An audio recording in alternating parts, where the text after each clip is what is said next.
How to unlink Yahoo Mail from Gmail. If you linked Yahoo Mail to Gmail and want to remove the connection, follow this step using the Yahoo Mail application. Let's get started. Open your Yahoo Mail. From the home screen, you have to tap onto your profile icon from the top left corner.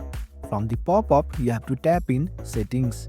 In the setting interface, you have to select Manage Accounts. Here you have to find the Gmail account under the Linked Account section. Tap on the Gmail account you want to remove. Then you have to tap on Delete Account. In this interface, you have to tap Next. Then tap in your password and click on Next. Your Gmail account is now unlinked from your Yahoo Mail.